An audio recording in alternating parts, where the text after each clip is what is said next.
Hola, el trabajo me está dificultando cumplir como quisiera, pero yo estoy aquí con otro programa. Dentro cabecera. No hay nada nuevo en este mundo, salvo la historia que no conoces. Ahora nos toca descubrir esa historia.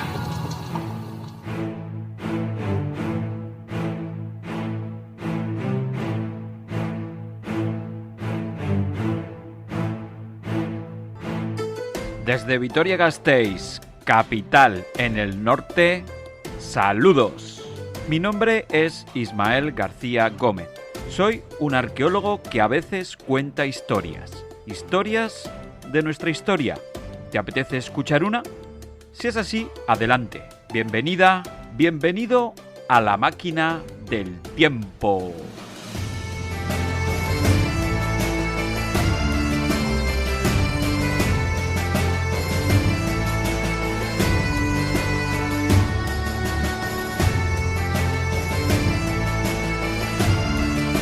Cinco, 4, 3, 2, 1, ¡vamos!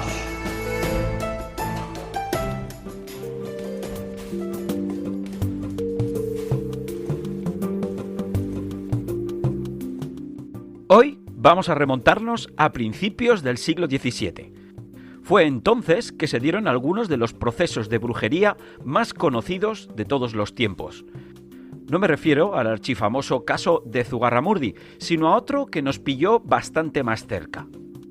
Al parecer, fue por esos años que un gran brote de prácticas diabólicas incendió media Baskonia, incluyendo Álava. He seguido las investigaciones de autores como Caro Baroja, Fernández de Pinedo y Ochoa de Alda, para rastrear qué es lo que pasó en nuestro territorio. Ya vais a ver, espero que os guste. Pero antes, permitidme un par de mensajes. Suscríbete al canal o sígueme en Twitter. Allí soy @arqueólogo_, para así estar al corriente cada vez que publique un nuevo podcast.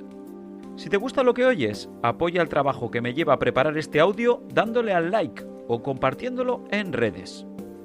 Y por último, recuerda que este podcast puedes encontrarlo tanto en iVoox como en YouTube o incluso en Spotify. Basta que teclees Historias de Vitoria y Álava en sus buscadores y ahí te saldrá. Y creo que eso es todo. Venga, ahora sí, despegamos.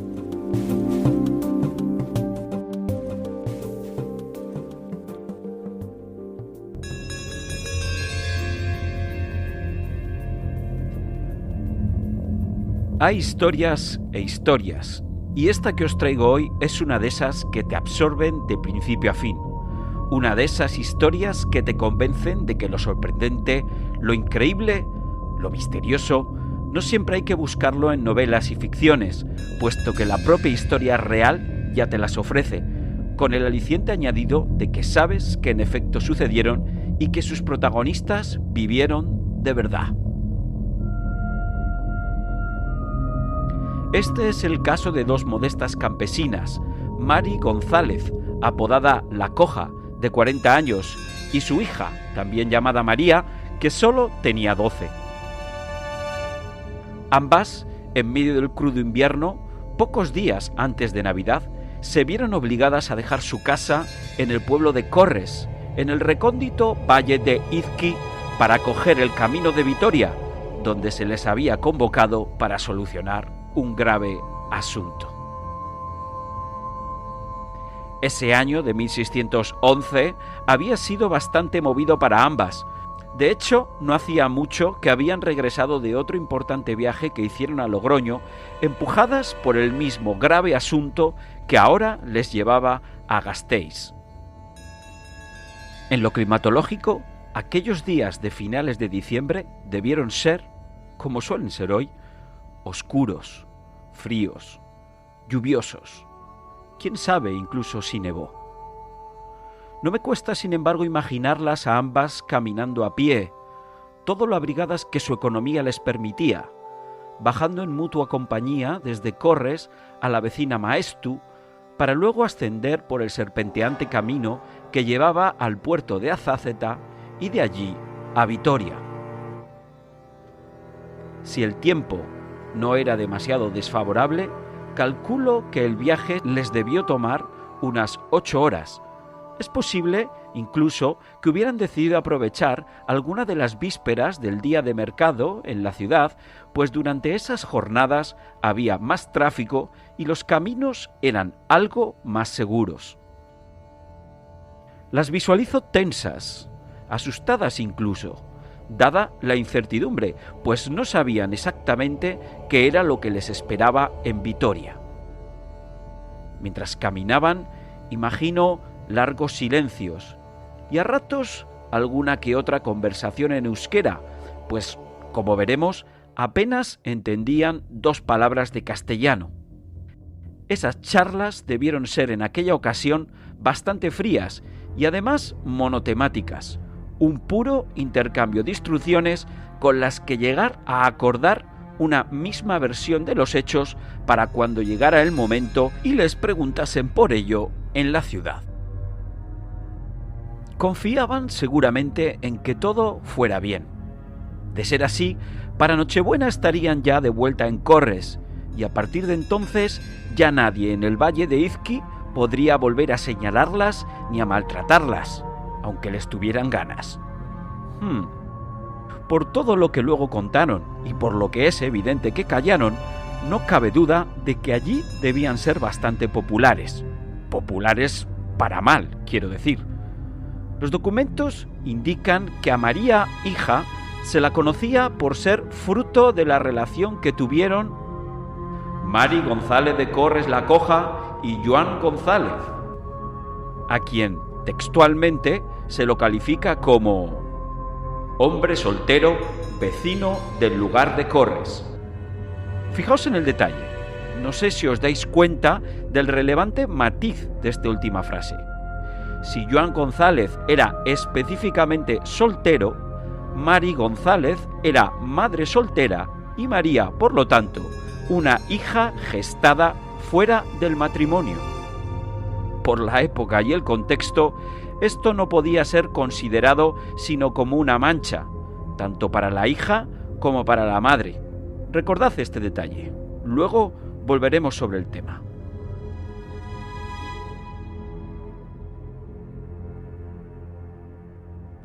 Viernes, día 23 de diciembre. Ese fue el día que, según nos cuentan las actas, se produjo el interrogatorio. No sabemos con cuánta antelación madre e hija habían llegado a Vitoria, y tampoco dónde tuvieron lugar las entrevistas. Si bien algunos indicios en los datos documentales sugieren que tuvo que ser alguna dependencia dentro de los conventos mendicantes de Gasteiz, el de San Francisco con más probabilidad, creo, pues en aquella reunión vemos participar activamente a un padre franciscano.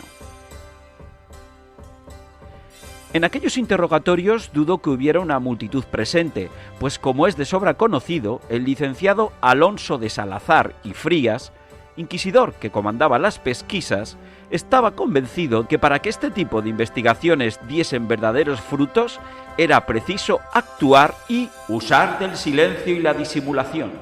Imagino, por lo tanto, una sala pequeña, de escaso aforo, más fría que cómoda, con una mesa y unos pocos asientos. Por el acta de sus declaraciones, sabemos que aparte del inquisidor y las interrogadas, que debieron testificar por separado, allí hubo al menos otras 2 personas.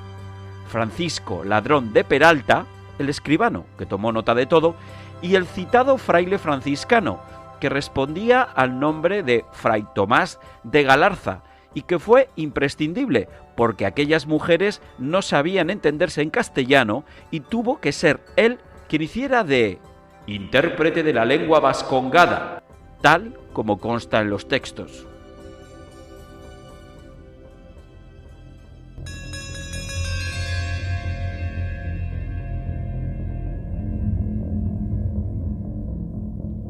En la primera sesión declaró la niña: quitaos, en este caso de la cabeza, cualquier idea estereotipada sobre la forma de actuar de la Inquisición, sobre las torturas o sobre el modo que tenían algunos inquisidores de obtener las respuestas que querían. Esta entrevista pudo ser más o menos grave.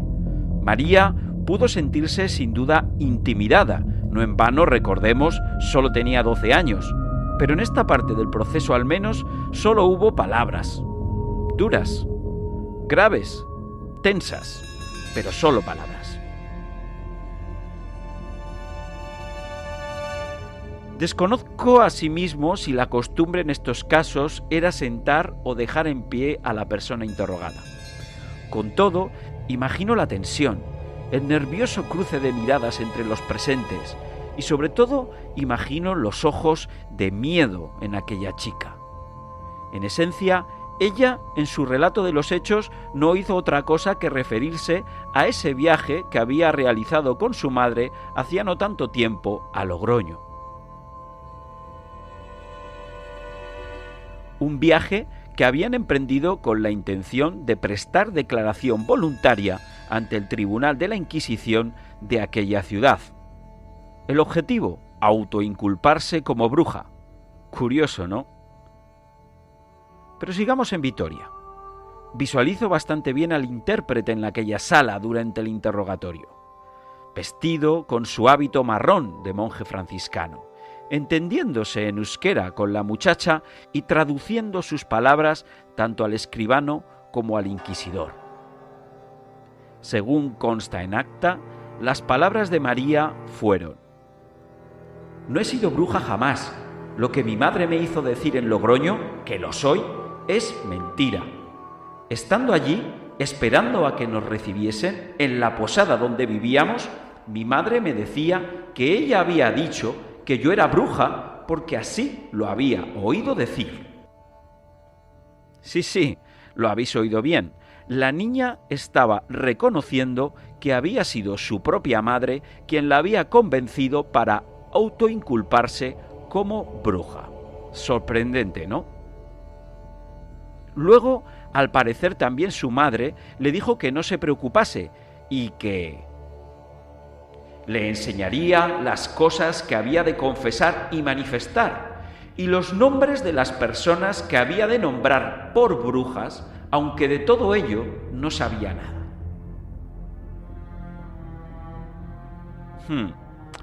A pesar de todo lo que pueda parecer, esta declaración apunta a que la aparente maldad de Mari con respecto a su hija no era sino un ingenuo intento por salvarla. Mari la Coja lo que pretendía en realidad era librar cuanto antes a su hija de una grave sospecha que, intuyo, circulaba muy a su pesar por el valle de Izqui, donde mucha gente debía considerarlas eso: brujas, sorguiñac. Sabía que aquellas personas consideradas sospechosas, si confesaban su supuesta culpa en Logroño, rápidamente eran perdonadas o tratadas con mayor benevolencia por la Inquisición. Sabía también que se valoraba muy favorablemente, para ganar ese perdón, el proporcionar uno o varios nombres de otras personas sospechosas también de brujería. De ahí la lista de nombres que Mari dio a su hija para que las inculpara en Logroño. Seguramente no quería, pero posiblemente no tenía mucha más opción que actuar así. Dudo mucho, por no decir no creo, que ellas entendiesen realmente de cuestiones brujeriles, tanto como dudo de que una madre soltera y su hija nacida fuera del matrimonio pudieran pasar desapercibidas en un pueblo tan pequeño como Corres. Ambas debían ser dos perfectas impopulares en su aldea, dos imanes de maledicencia y cotilleo. No me extrañaría incluso que para entonces hubieran sido ya objeto de alguna agresión, aunque por su conducta todo apunta a que, como mínimo, temían por su integridad. Pero volvamos a la sala de interrogatorios. Aquella de Vitoria, aquella declaración de María, hija, tenía un protocolo y un fin que en principio sería beneficioso para ambas. Para concluir con él, el intérprete tradujo a la niña el contenido del acta. Esta, después de escucharlo, confirmó todo lo que había dicho y había quedado escrito para finalmente hacer muestra de contrición y arrepentimiento. Una vez cumplido con el protocolo, ella y los miembros del tribunal firmaron la declaración, de tal modo que su autoinculpación como bruja quedaba desde entonces automáticamente perdonada, revocada y sin efecto. Es precisamente por ello que a este tipo de actas la Inquisición las conocía como actas de revocación.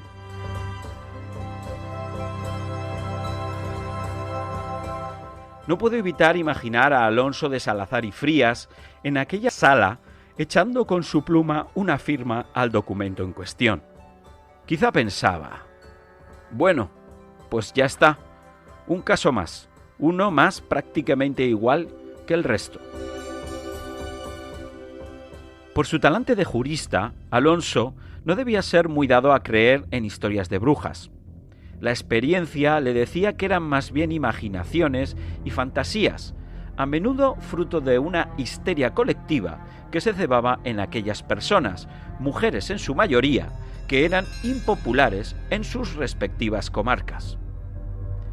Con todo, Alonso también sabía que sus compañeros inquisidores de Logroño tenían una opinión bien distinta a la suya.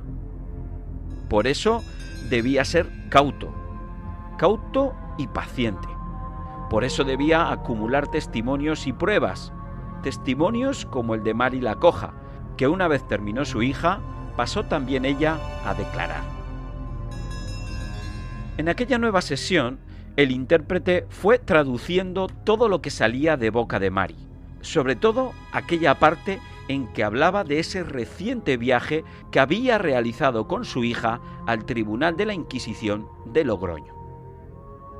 En palabras de la madre, ambas se alojaron en una posada donde esperaban dormir tranquilas, aunque al menos ella no pudo, porque como a las 10 de la noche sintió un muy grande ruido en el aposento y preguntó que quién había ahí, y una mujer respondió: yo soy, y ésta la reconoció, que era una vieja maestra que la había hecho bruja, y el ruido era de mucha gente, y la vieja maestra le dijo que dejase la cama y fuese con ellas al aquelarre. Y ésta respondió que no tenía tal pensamiento, y se atemorizó mucho. A lo que se ve, describiendo este tipo de escenas, hablando de su maestra en brujerías, de los aquelarres, etc., lo que Mari intentaba dejar claro en realidad era que, entre ella y su hija, solo ella era la verdadera bruja, a pesar de que muchos en su comarca sospecharan de ambas. Seguramente había pensado que con su autoinculpación en Logroño ya habría sido suficiente, pero parece que aquello no funcionó. Así pues, la estrategia de sus declaraciones en Vitoria había cambiado. Su hija lo negaría todo y ella demostraría ser más bruja que nunca. Para que no quedase duda de su maldad y trato demoníaco, durante su testimonio, Mari la Coja señaló que el demonio y los brujos antiguos de su aquelarre intentaban que no hiciese ni confesase la verdad ante los inquisidores ni comisarios, y que sólo creyese en él, el demonio, que era Dios y les decía la verdad, y que si se mantenían firmes los libraría, mientras que si confesaban la verdad, los inquisidores las quemarían. Como vemos, estas últimas palabras no hacen sino hablarnos del gran esfuerzo que estaba haciendo Mari por mostrarse buena cristiana a pesar de reconocer sus prácticas de brujería. No en vano, como había dicho, respondiendo en este interrogatorio, estaba desafiando incluso a las indicaciones del propio diablo. De alguna forma, Mari intentaba ganarse el perdón de la sala y del inquisidor Salazar.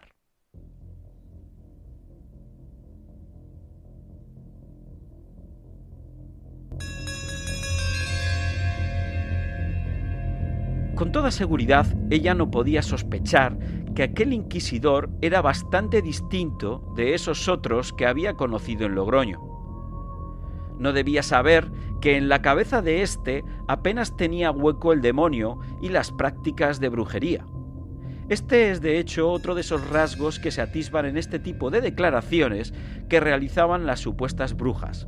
Me refiero a la sobreactuación. En muchos casos, aquellas desgraciadas mujeres pensaban que al decir lo que los comisarios querían oír, se ganaban un cierto favor, consiguiendo así una mayor benevolencia. Seguramente esto es lo que rondaba por la cabeza de Mary cuando decidió dar lo que yo entiendo fue un último giro escénico al interrogatorio. Es más, debido precisamente a este giro, el interrogatorio no pudo siquiera finalizar, al menos de la forma prevista. Veréis que no tienen desperdicio las últimas líneas del acta acerca del comportamiento de Mary. Dicen así: y estando diciendo estas palabras en su confesión en el tribunal, ante el inquisidor, secretario e intérprete, aquella mujer giró repentinamente su cabeza hacia el lado izquierdo, girando su mirada a una puerta pequeña que sale al corredor. En ese momento palideció. Al ver lo que sucedía, el intérprete le preguntó a qué se debía aquel gesto, y ella le respondió que aquel traidor, entiendo que el demonio, había asomado la cabeza con sus cuernos por aquella puerta y le había dado un vuelco al corazón. Dicho esto, Mary se desmayó y no se recuperó hasta bien pasado un buen rato.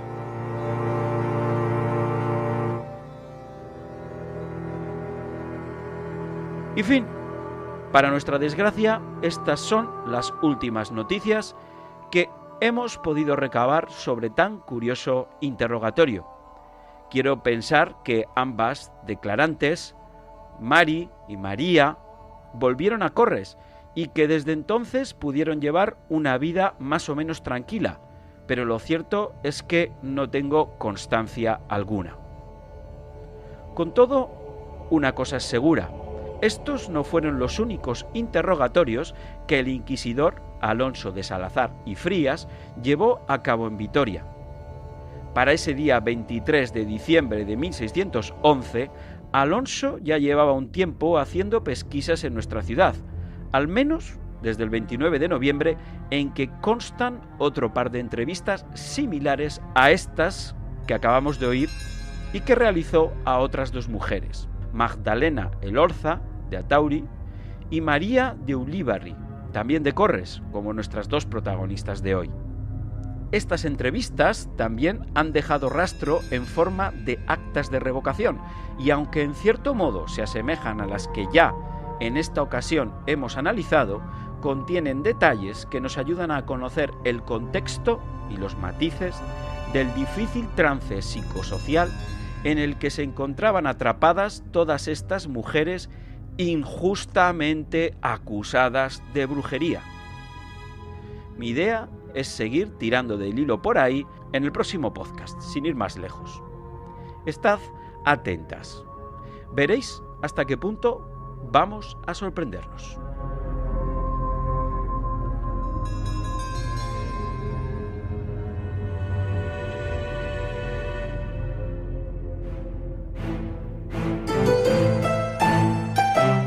Lo dicho, con esto, por hoy ya hemos llegado al final de nuestro viaje.